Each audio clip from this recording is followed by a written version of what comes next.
अब जनाब क्या हुआ है कि वहां पर लड़ाई हुई है, जंग हुई है, झड़पें हुई हैं। 300 चीनी आ गए और उन्होंने एलएसी क्रॉस करने की कोशिश की। यहां पर लड़ाई हुई है और यहां पर उस लड़ाई में लातादाद लोग जख्मी हुए हैं। चाइना इसलिए वो इज्जत बचा के भागे, हड्डियां तोड़ाए और इज्जत बचा के भागे चीनी। The Chinese wanted to capture this area और जिसे कहते हैं ना, वो चाइनीज चाहते हैं कि हम इंडियन जो पोस्ट हैं वो उखाड़ दें, लेकिन ये जो इंडियंस हैं they made it unsuccessful. India को इनकर्जन का पहले से शक था, इंडिया के भी उससे ज्यादा लोग मौजूद थे। अब चाइनीज के ऊपर जो है ये हमला होना, जितनी इंडिया की तरफ इंजर्ड की संख्या है या नंबर्स हैं, उससे कई गुना ज्यादा चाइनीज साइड है, ये भी बताया गया। चाइना हर बार चुप रहता है। इंडियंस का तो ये है वो बता देते हैं, चाइनीज का ये वो बताते नहीं है। चाइनीज नेशनल्स पे अटैक हुआ है, ठीक है ना। यहाँ पे ये लोगैन होटल जो है ये चाइनीज नेशनल्स का इलाका है और चाइनीज के ऊपर अटैक होना, तालिबान और ये सारे, हमारी कंटेनमेंट तो नहीं होने लगी कहीं कि हम दरमियान में हैं। जब इनको मुंह की खानी पड़ी, जब इनके लोग जख्मी हो गए तो फटाफट भाग गए, डर के भाग गए। क्यों? इन्हें लगा यार गलवान की तरफ 135-40 लोग मरेंगे और अब की बार इनके लोग फिर मरते हैं तो ये शी जिनपिंग दुनिया भर में मुंह दिखाने लायक नहीं रहता, इसीलिए फटाफट कल्टी होके निकल लिए। नमस्ते दोस्तों, जय हिंद। हिंदुस्तान स्पेशल में आपका स्वागत है। दोस्तों, भारत और चीन के सैनिकों के बीच अरुणाचल प्रदेश के तवांग सेक्टर में एलएसी पर झड़प हुई है। घटना 9 दिसंबर की है। सूत्रों के अनुसार इस झड़प में चीनी सैनिकों को दुम दमाकर भागना पड़ा। भारतीय सेना पहले से तैयार थी और उन्होंने चीनी सैनिकों की हाथ पांव की हड्डियां तोड़कर वापस भेज दिया। हालांकि इस घटना में भारतीय सैनिकों को भी चोटें आईं, लेकिन हमला करने आए करीब 300 सैनिक उल्टे पांव वापस लौट गए। भारतीय सेना ने ऐसा जवाब दिया कि चीनी सैनिकों को अपने बिलों में घुसा दिया। सूत्रों के मुताबिक तवांग सेक्टर में आए आमने सामने के क्षेत्र में भारतीय सैनिकों ने चीनी सैनिकों को करारा जवाब दिया। घायल चीनी सैनिकों की संख्या भारतीय सैनिकों की तुलना में कहीं अधिक थी। दरअसल चीनी सैनिकों को भारतीय पक्ष से मुस्तैदी की उम्मीद नहीं थी, लेकिन भारतीय सैनिक पहले से इसके लिए तैयार थे। जो इससे भी ज्यादा मेरा ख्याल है, इस इक्वली खतरनाक बात है, लेकिन मैं इसको ब्रेक पे जाने से पहले उसको मैं डिस्कस जरूर करूंगा। वो ये है कि यहां पर 15 जून 2020 के बाद ये है 2022 का इख्तिताम हो रहा है। इस दौरान तल्खियां रहीं चाइना की और भारत की मुख्तलिफ इलाकों में, खास तौर पे जो उसके आप समझ लें कि लद्दाख के इलाके में, यानी मशरकी इलाके में, और इसका जो मगरबी हिस्सा है वो जाहिर है कि वो इलाका है जिसको अरुणाचल प्रदेश कहते हैं। अब जनाब क्या हुआ है कि वहां पर लड़ाई हुई है, जंग हुई है, झड़पें हुई हैं, अच्छा। और ये पहली दफा झड़पें हुई हैं, उसके बाद ये पहली दफा झड़पें हुई हैं।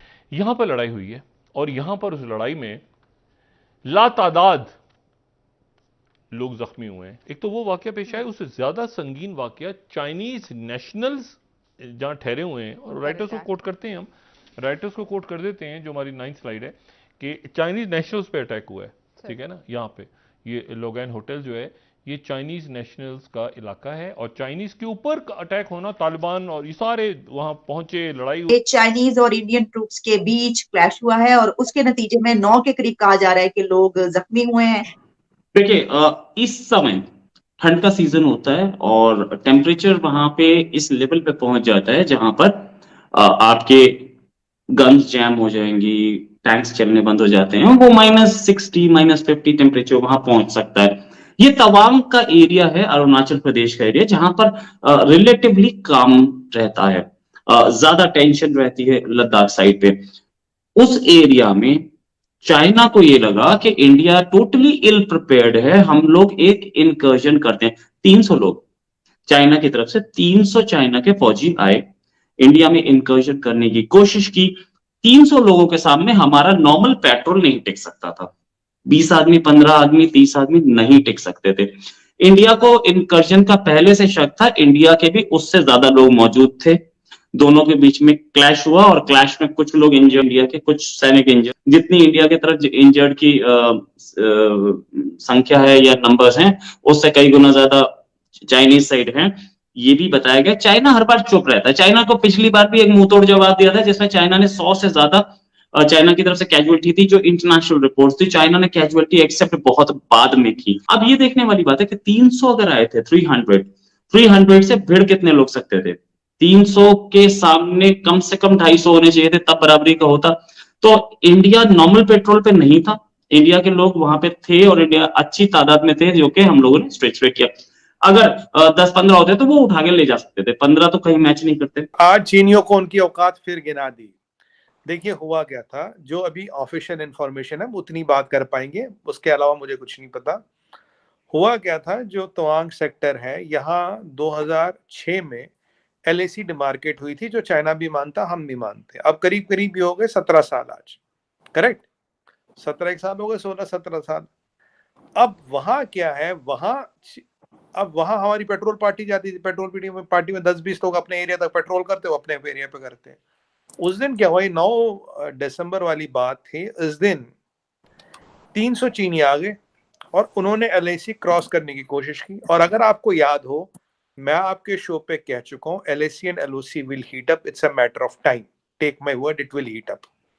और आपको याद दिला दो, जब ये थोड़ा मैं भूल ना जाऊं ना, अरे आप गूगली मारेंगे कहीं ना कहीं से, जब ये कहानी हो रही थी तभी इंटरनेशनल बॉर्डर पे पाकिस्तान रेंजर्स BSF पे फायर करते हैं। महीनों बाद इंटरनेशनल बॉर्डर पे BSF पे फायरिंग हुई है, महीनों बाद, पहले नहीं हो रही थी। ये दोनों इंसिडेंट एक दिन आगे पीछे होते हैं।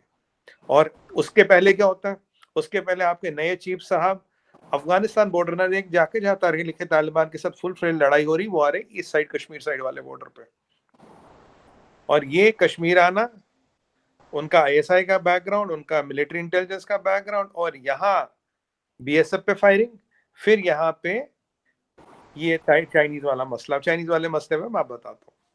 इन्हें लगता था, चीनियों को लगता था भारत ना, जो लास्ट टाइम आपने बात की थी कि यार आप बात नहीं करें, मैं कहा बात का इंतजाम कौन कर रहा है Cheema sahab, our gunpowder is dry.